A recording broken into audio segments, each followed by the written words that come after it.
Hello, my name is Irwin Graulich, and my topic today is why be Jewish? First of all, I want to thank the Hampton Synagogue in West Hampton Beach, the Flatbush Park Jewish Center in Brooklyn, New York, and Young Israel of Mill Basin for sponsoring this talk. Why be Jewish? Of course, the answer to a Jewish question is usually a Jewish question. Why be Jewish? Why not? Für was nicht, right? So let me ask you something. Who is this talk for? Is it for religious people or for not religious people? Is it for the Orthodox, the conservative, Reform, Reconstructionist, secular, atheists, agnostics? I would say that this talk is for all of them. And I will go even one step further. If you were born into any religion and don't practice it, why not check out Judaism? Right? Why not? If you were born a Christian or a Muslim or a Buddhist and never attend services, or just aren't interested in the religion of your birth, I say, join our incredible team. We have a team. It's like joining the Yankees. Come on. I'm serious. I think that adding Judaism to your life, when done correctly, is the greatest way to live a life. And I will explain that during the course of this talk. And I will go even further than that. I think we Jews who are active in Judaism should market it. We should proselytize. Why should the Christians only proselytize? Why shouldn't Jews proselytize? If we think we have a great thing, why not try and have new members join it? If we think we can improve the world with Judaism, why shouldn't we try to improve the world?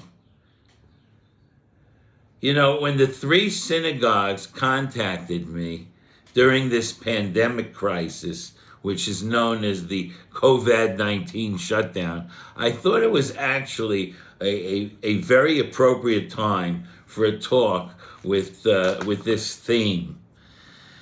We have a lot of time on our hands in our homes, in our backyards, when we walk alone with our masks on. It's a time when we should be forced to ask the really big questions in life. Who am I? What am I?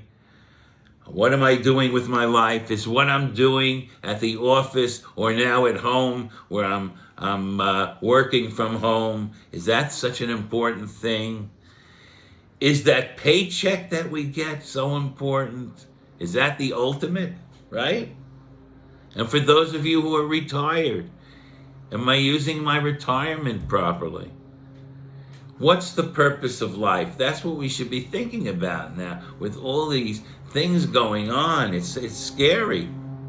I want to speak to you today about what I think is the single most important subject in life, in Jewish life, and that is why be Jewish? Why? Why should we bother with all this Jewish stuff? Just because your parents says so? Is that why you're doing it? Because you feel guilty and your parents forced you? I say we need an answer to the question, why be Jewish? If it is answered properly, I am convinced that the average intelligent Jew will decide to lead a Jewish life. I am here today as a committed Jew with rational reasons to be Jewish. Not only rational reasons, but mostly rational reasons. And I thought I would start off my talk by giving you my credentials. I am somewhat of an anomaly in Jewish life. I am what I call a multi-denominational Jew, which means I am a member of and support Orthodox, conservative, Reform, and Reconstructionist shuls. Now, I see beauty in all of the denominations and see us all as part of what's called Klal Yisrael, which is the community of people called Israel. Now, do you ever think what do the denominations mean, right? A lot of Jews think, well, the Orthodox, they probably do it the best, and the conservative second best, and Reform slash Reconstructionist third best. But I don't agree with that at all, because I know some conservative Jews who are actually more observant than some Orthodox Jews. And I know some Reform Jews who are much more ethical than Orthodox and conservative Jews. So let me ask you, what determines your status? Because you walk to shul on Shabbos and keep kosher and happen to attend an Orthodox shul, you're defined as Orthodox. So let me ask you, what if you walk to shul, keep kosher, daven every single day, and you're mean to everyone, right? Or you beat your wife, or you cheat in business? Are you still Orthodox and considered more observant than a conservative or Reformed Jew who behaves properly? I think that's a valid question that we should all keep in mind. All a denomination usually means is what shul you attend and where you happen to pay your dues. But I do think the denominations are very important. I think Judaism needs all three denominations because of the analogy I often use is the Jewish people are like a living human being, one being, and the denominations are like its organs. We all have different roles, just like organs have different roles in our bodies. The Orthodox may be the heart or the pancreas, conservative, the brain or the eyes, Reform slash Reconstructionist, maybe the lungs or the spine. But without all of them working together in unison, this Jewish organism just won't function. Do I have to tell you? Just try living without your lungs or your pancreas or your heart. Everything else can work perfectly, but you'll die. I think we need all of the denominations, or Judaism will not survive. In any event, the single best definition of the three movements that I ever heard was by Rabbi Richard Jacobs when he was asked, what are the differences between the three denominations? He said, the Orthodox are crazy, the conservative are hazy, and the Reform Reconstructionists are lazy. I like that definition because it shows the weaknesses of all three. What do the Orthodox say? The Orthodox say, "Hey, don't give me this modernity, forget women's roles, don't bother me with the problem of agunot, which is the divorce issue and needing a get. Don't give me change." That's unrealistic and a little fanatic, or a little crazy, a little meshiga.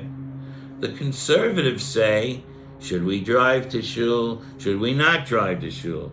Do we do gay marriages? Should we not do gay marriages? Should women get aliyot? Should women become rabbis?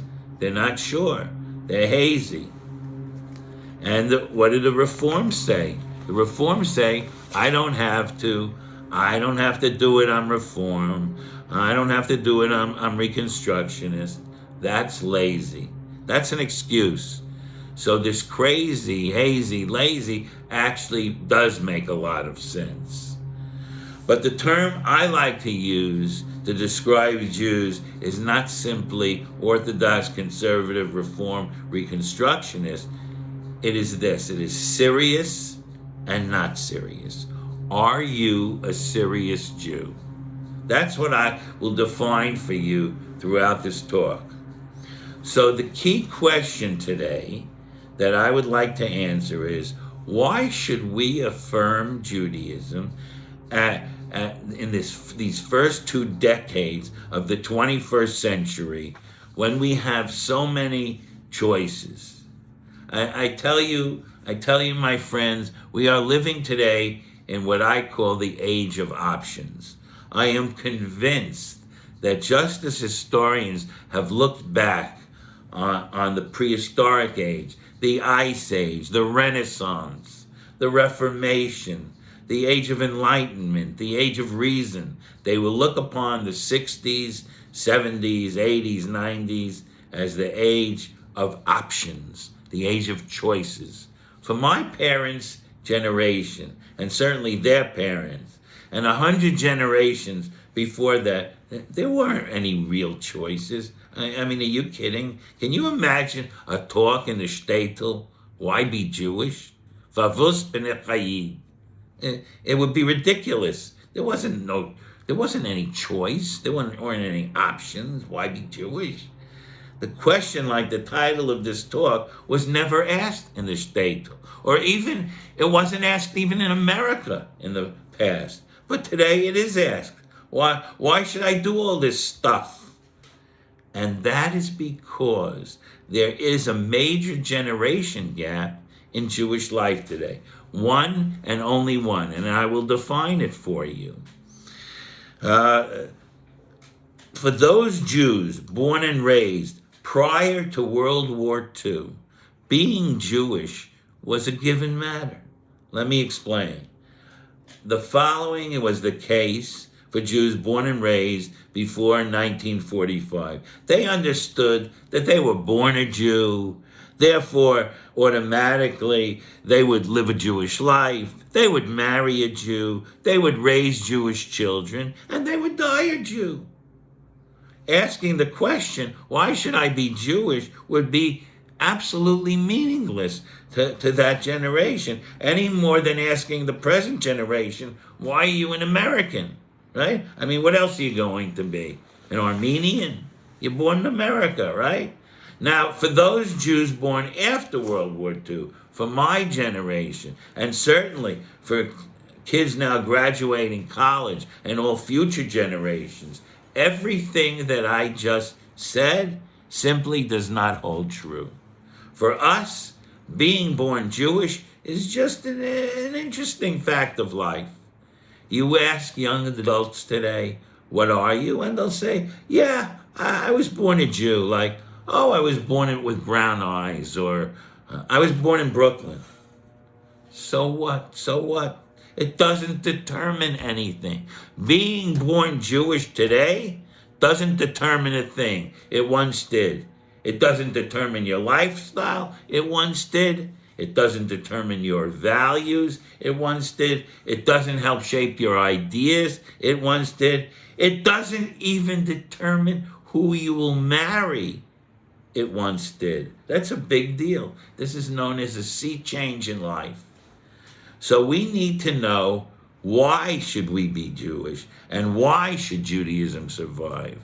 All previous generations had to know was how to be Jewish and how should Judaism survive. That's the difference. You see, for the first time in Jewish history, if you stop being Jewish, you become something wonderful. You know what you become? Steve, that's it. You become just an American with no other description after it.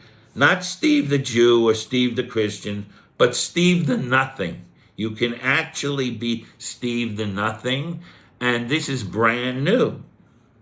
Which leads me to the biggest problem ever facing Judaism. This is an unprecedented problem in Jewish history, and that is this. In America, the Goyim are nice, right? The non-Jews are very nice in America. This is a big problem. You see, when the non-Jews are disgusting, like they were in Poland and Germany and Europe, we stay Jewish and not disgusting. But when the non-Jews are nice, you know what our reaction is? We marry them. They're nice, we're nice, so why not? By the way, when I say we marry them, this does not include converts. Let me be clear. Converts are as Jewish as the Lubavitcher Rebbe. Converts are one of the great strengths to modern Judaism. They are dynamos for Judaism because usually someone new can best appreciate something. That's why new immigrants to America appreciate America the most. And they're usually great Americans. My father kissed the ground there because he wasn't born here. So he knew what it was to be something else and then come here and he kissed the ground. Converts, or I call them new Jews, not converts. They are our Jewish adrenaline, which we need very badly.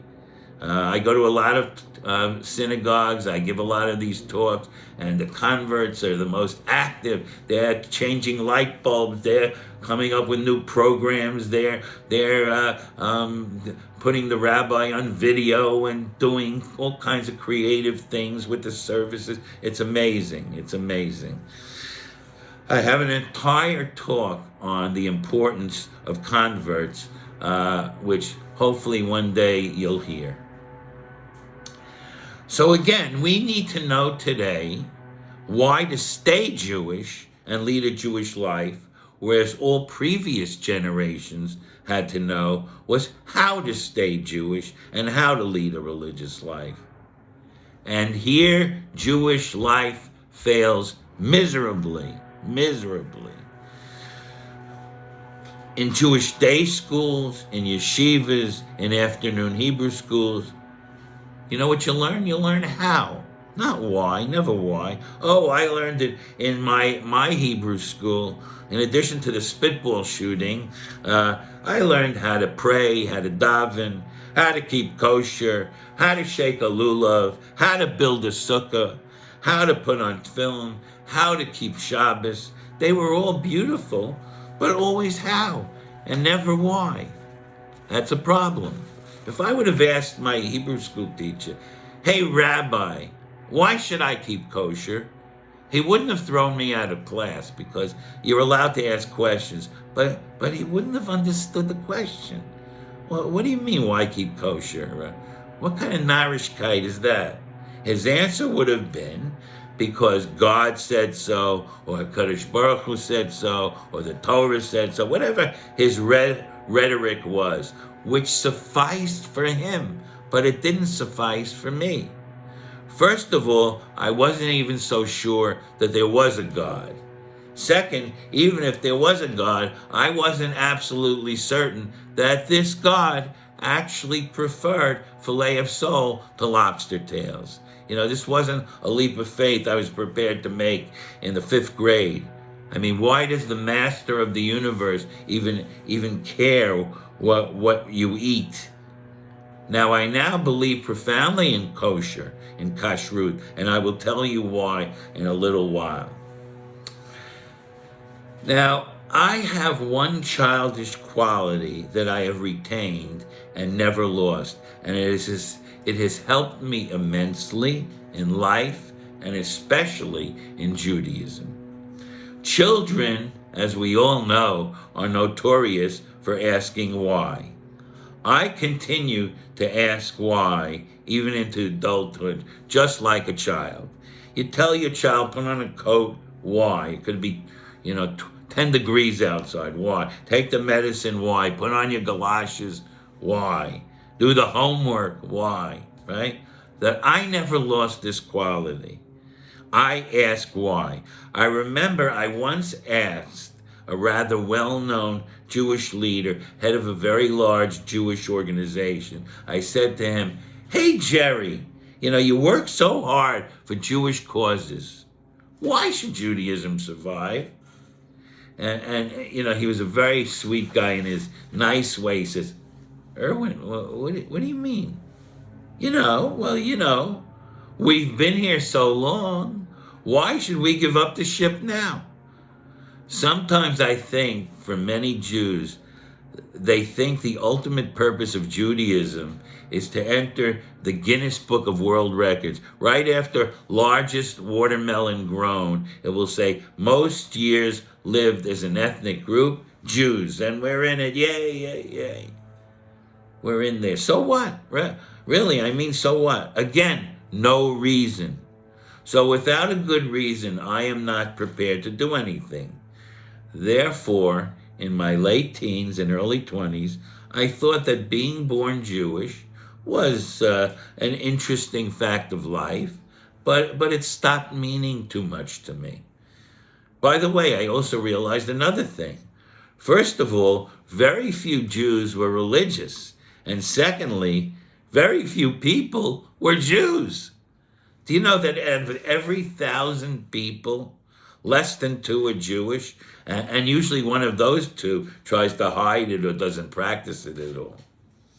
There are far more Buddhists and Sri Lankans and Ethiopians and Hindus and Romanians and 100 other groups than Jews. I mean, it's truly amazing to me when you think about it, how few Jews there are in the world compared to other groups.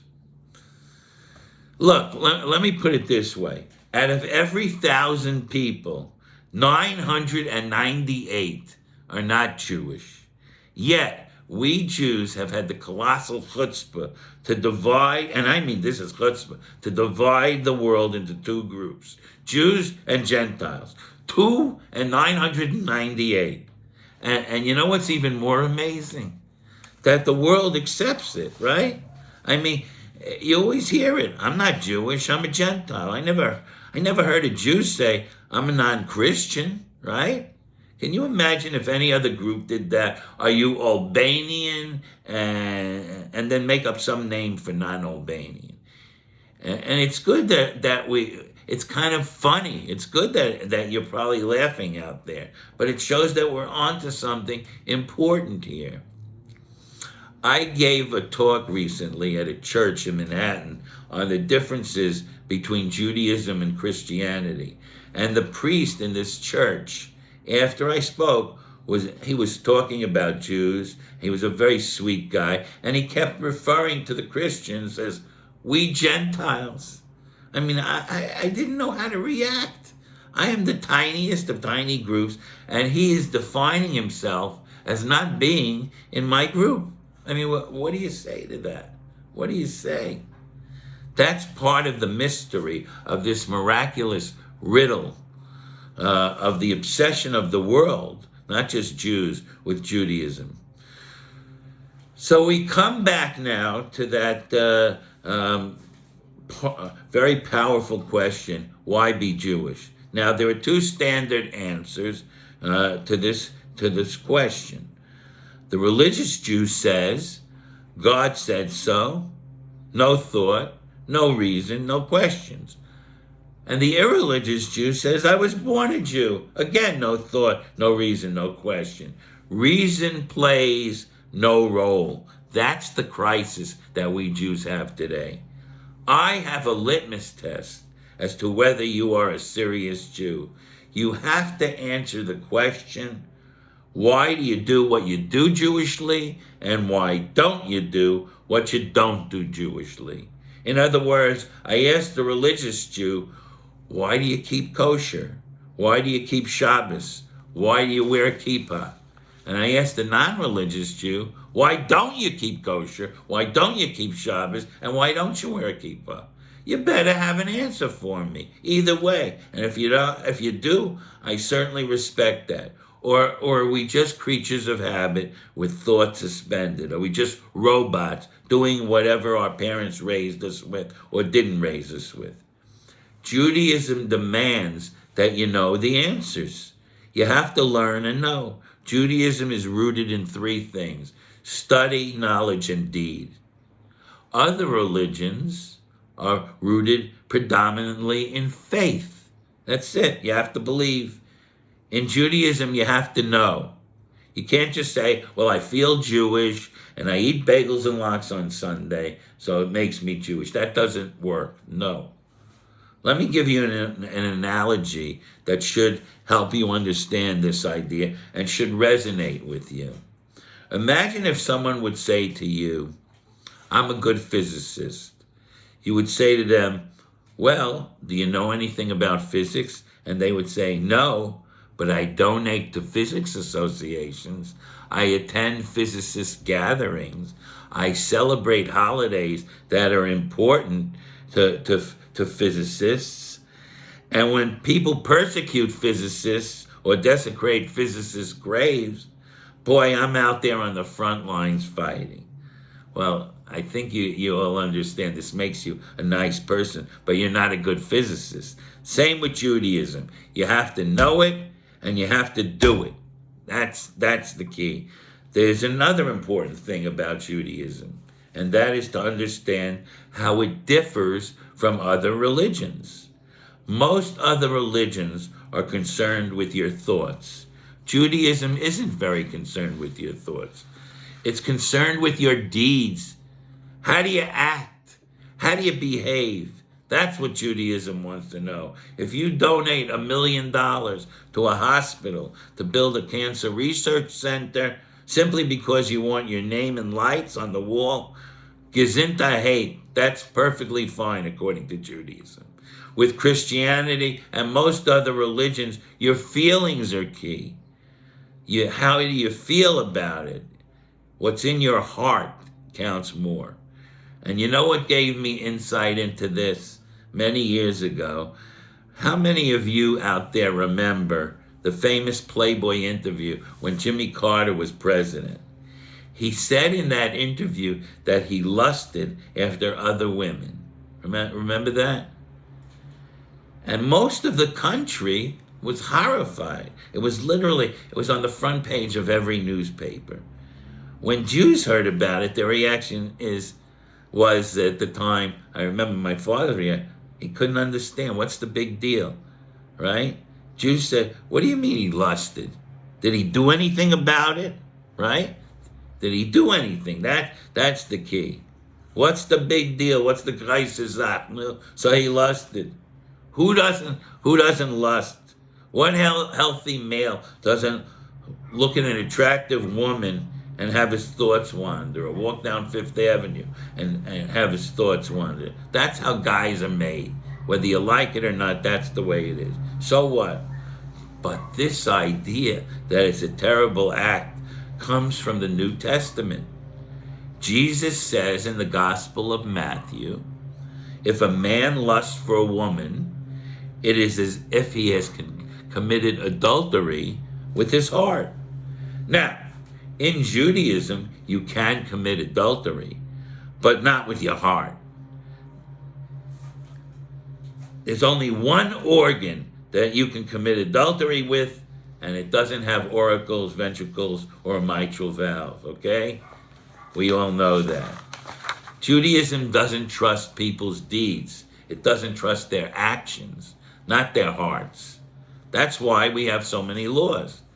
Now, in order to understand why to be Jewish, you have to understand the key components that makes Judaism tick.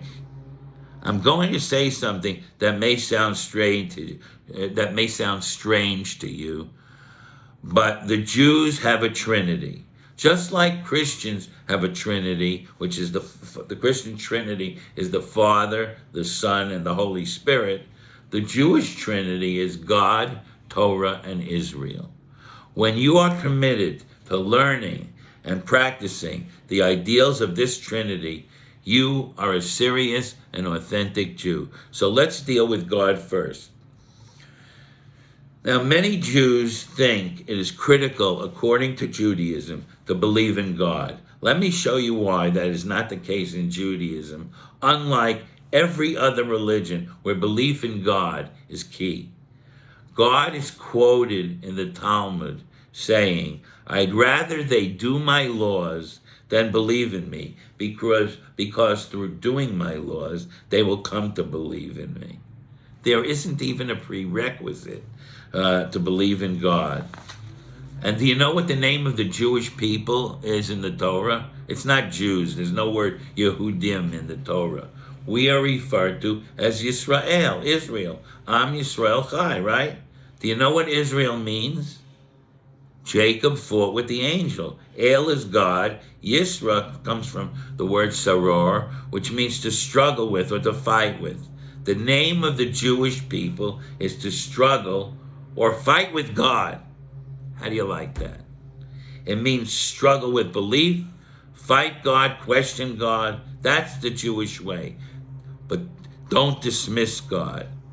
Now, I'd like to show you that it is much healthier to approach life having God involved by first telling you a humorous story based on a midrash, which is a powerful little message. You may have heard the story, but the context and explanation are what's important here. And the story took place in a little town in Ohio a few years back at the time of the floods in the Midwest.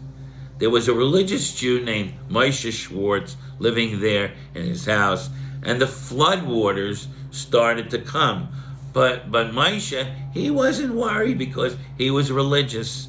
Finally, it started to get a little dangerous, so a police car came through the town and announced that everybody should leave on the loudspeaker. But Moshe said, nah, God will save me, I'm a good Jew. Then the waters started to get even higher. Then a boat came with emergency rescuers, and they had a little bullhorn telling everyone in the town to leave. But Moshe, who was already on the second floor of his house, said, look, I'm a good Jew. I daven every day. I put on tefillin. God will save me. Then the waters got even higher. By now, Moshe was on his roof, and a helicopter came over Moshe's house. And the helicopter said, Moshe, you have to come with us. The waters are going to go even higher. And Moshe said, no, God will save me. I give tzedakah, I give charity, I follow all the mitzvahs, all the commandments. And then the waters got even higher than the house, and Moshe drowned. So Moshe went up to heaven, and when he got there, he met with God. And he said, God, Rabbeinu Shalom, what did you do to me? I was such a good Jew. I davened every day. I studied Torah. I gave tzedakah. Why didn't you help me? And God said, ay, Moshe, what do you want from me? First I sent a police car. Then I sent a boat. And then I sent a helicopter. Now, what does this story tell us? It says, see, we don't always recognize when God helps us. We don't recognize when God sends us that helicopter.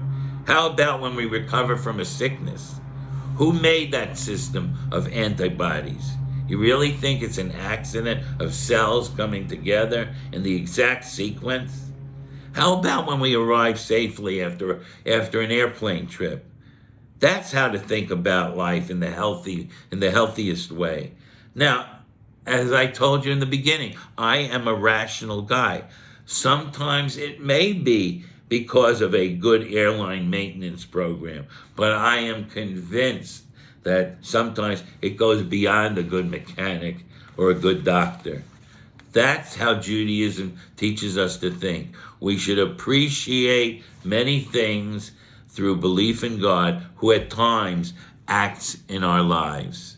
The key to happiness is appreciation, and that's what the idea of a God allows us to do. Look, there are only two possibilities. Either God created the world or gases created the world, which means the world created itself. You can either thank God or thank hydrogen. Which do you think is a healthier outlook? So we said God, Torah, Israel. Now we did God, now Torah. Most Jews think that Moses was given a health code, not a moral code, on Mount Sinai. Most Jews think purpose of Kashrut, prevent trichinosis, keep you healthy. Purpose of Shabbos, to rest, prevent heart attacks, keep you healthy. Purpose of circumcision, prevent venereal disease, keep you healthy. I am sure that there are some Jews who have theorized that the original purpose of tefillin was to check blood pressure. You know, you put it on, you wrap it around, and you feel your pulse, you know. This is known as the health code view of Judaism, We're supposed to be the Jack LaLannes and Arnold Schwarzeneggers of history. But that isn't true at all. Jewish law was designed to make you better morally, which leads to a healthier life. A serious Jew, which is what I consider myself, takes Judaism and Torah seriously and is not a Jew by just mimicking his or her parents. Let me explain what I mean by this. At an Orthodox shul I attend, where most people are quite learned, they all went to yeshiva, or most of them did, I did a little survey. I asked about 50 people, why are you kosher? And I basically got one of three answers. One, because my parents were kosher, which to me is pure habit and rote, and is probably how most Jews do it. Two, because the Torah, God says so, which, by the way, has power, but I don't think it's enough. And three, people said to me, because lobster's disgusting, which isn't true because it happens to be delicious. I used to eat it. Now, I was raised by two Eastern European parents, both Holocaust survivors, who spoke Yiddish in our home. I was kosher purely by habit until I was 17. I was kosher because my parents were kosher, and they were kosher because their parents were kosher, and who knows how many generations before that. The first time I ate lobster, I remember it well. It was at Cookie Steak Pub in Kings Plaza in Brooklyn. I was on a date with a girl, a Jewish girl I might add, and she ordered lobster, so I ordered lobster. And when I got home, I said to my mother, "Mom, I just ate lobster." And my mother responded, and this is important, she says, "You ate lobster? Why don't you just eat cockroaches?" You see, she didn't eat lobster for the same reason you don't eat caterpillars. I'm sorry to tell you, that is not what Kashrut is all about. After the next few minutes, most of you will know more about kosher/Kashrut than 95% of Jews in the world.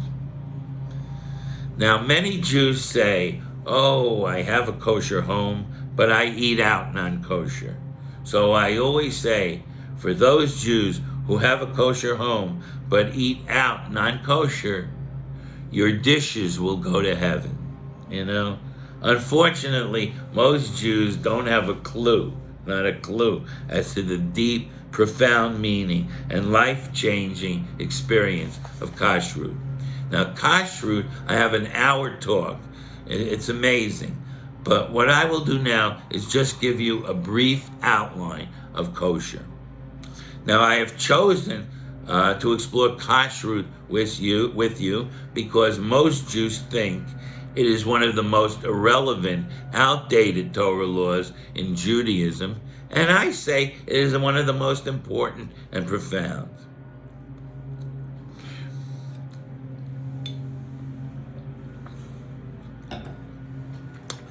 If I could summarize Kashrut in one sentence, it is this: you cannot kill and eat anything that you want, period. Now, doesn't that appeal to you as a human being? That you cannot kill every single animal, and that there are limits in life as to what you should allow yourself to do? I say to any Jew out there, Orthodox, conservative, reform, secular, schizophrenic, not sure, why do you overturn the basic rule of Judaism to curb the human bloodlust? Doesn't that appeal to your soul, not to kill every living creature? Think about it. We spend so much of our time eating. This concept is supposed to teach you something. That there are things in life I can't do and things in life I can do. There are things that are kosher and things that are treif, that are not kosher. Not only in food.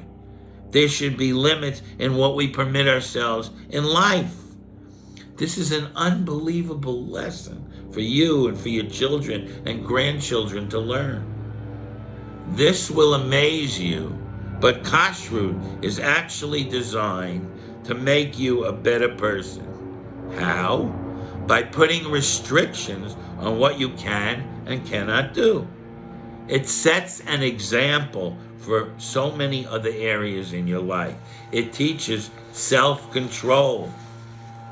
You're learning to control yourself in eating, and then you learn to control yourself in other areas of life.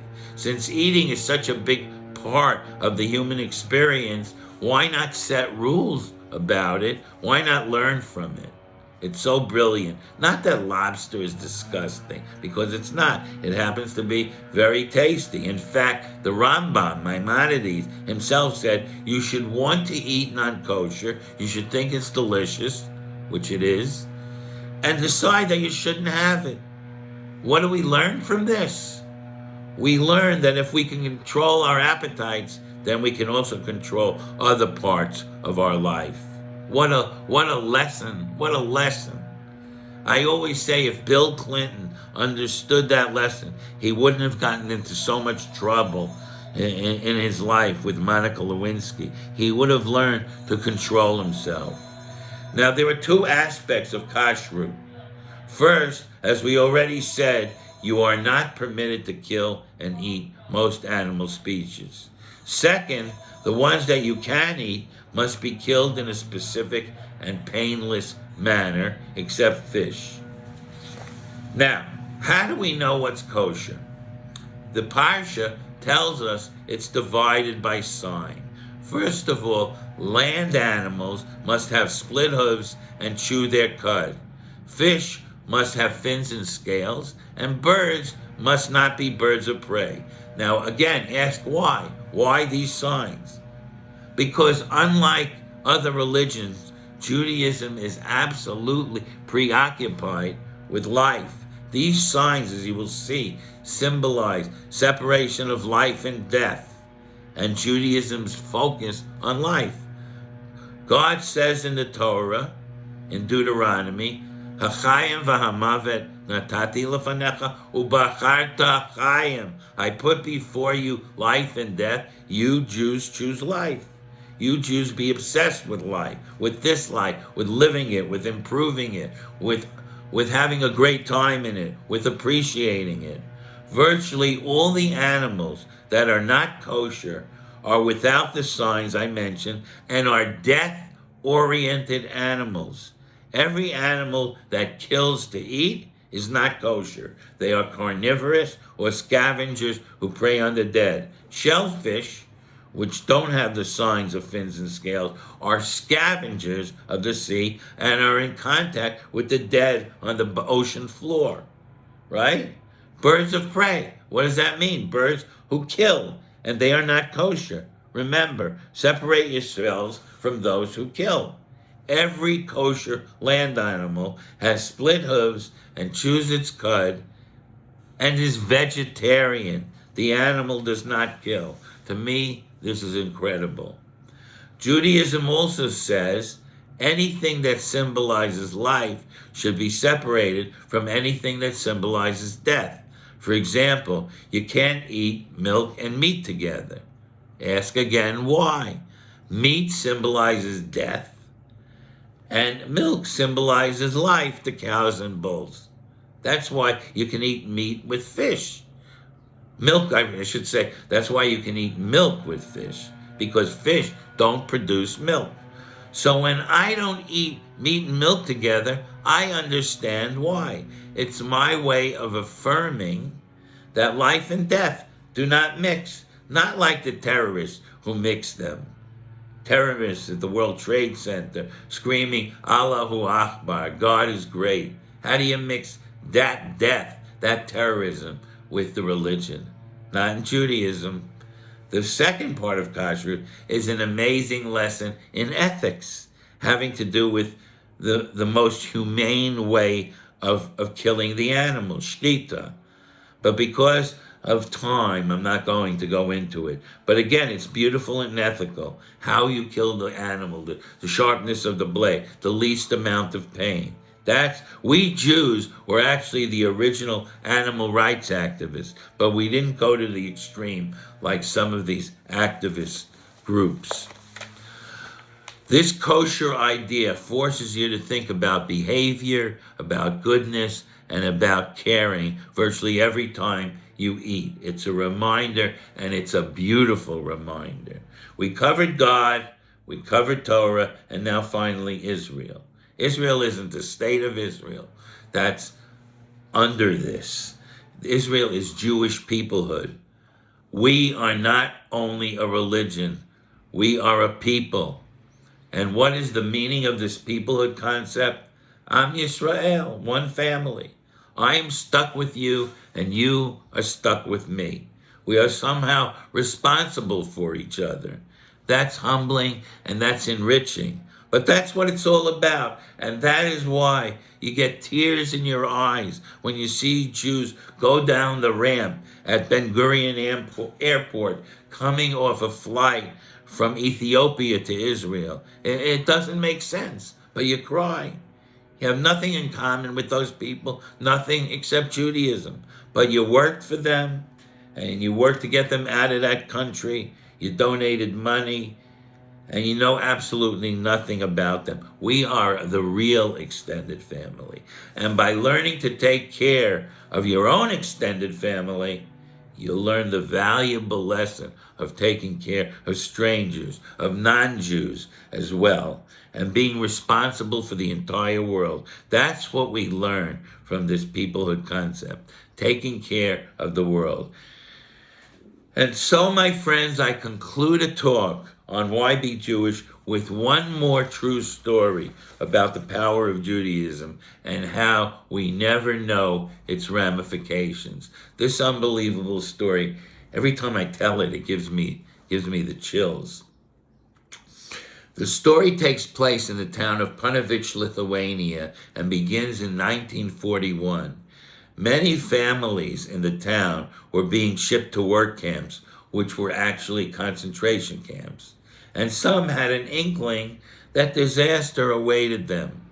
So many of the families gave infants and small children to the Christian orphanage near the town so that at least their children would survive. They were saying, "What's Kementin? What can we do? We have no choice."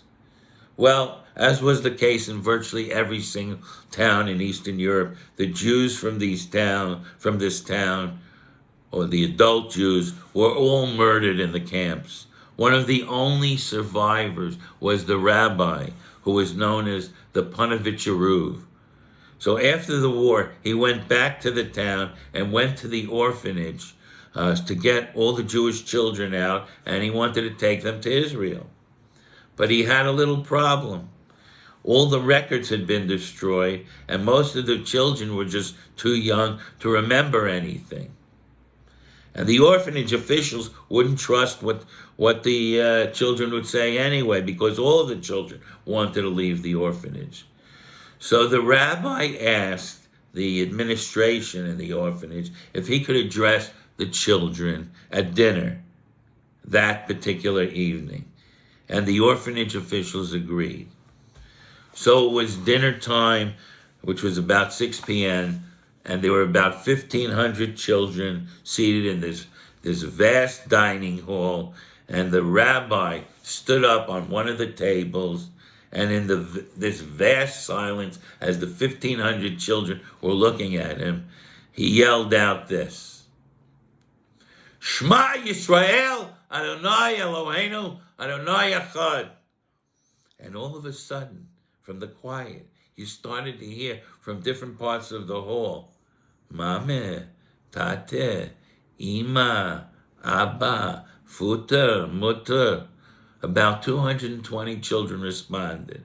You see, these children didn't forget how years before their parents would put them to sleep each night and recited the Shema with them. Even though many had been as young as 6 months old, it was already embedded in their memories. And over the 5 or 6 years, they didn't forget. So the rabbi gathered those 220 children and brought them to Israel. That's the power of Judaism. This example shows you the power of just the Shema. The benefits of doing mitzvos, good deeds, is truly unpredictable. So, my friends out there, I think you can see from this talk just a small touch of what Judaism has to offer. When done correctly, it is truly the most incredible way to live a life and be human. It can help you improve your life. It can improve your relationships. It can help you build your relationships. It can make you appreciate so many things from its bracha system, the brachas and the blessings. It doesn't let you take for granted an apple, new clothes, bread, etc. How about going to the bathroom? Do you know Judaism doesn't allow you to take that for granted? That just going to the bathroom, there's a blessing. That's the beauty. What a way to add meaning to life and feel appreciative. In addition to Judaism wants you to enjoy your life, to go to nice restaurants, to go on vacation, to go on cruises, to go shopping, to baseball games, not just to pray, to do things as a group, as a family. You make a yontif or a Shabbos in your house, the smells, the food, the candles. My God, it's an incredible and powerful system. And ultimately, what's the purpose of this system? We say it every day in the Olenu. We say, L'takein olam b'malchut Shaddai, to repair the world under God's rule. And if we begin to study and practice these things as serious Jews and serious Americans, knowing the whys, we will together, you and I, make this entire world a truly special, wonderful, and beautiful place for everyone. Thank you very much.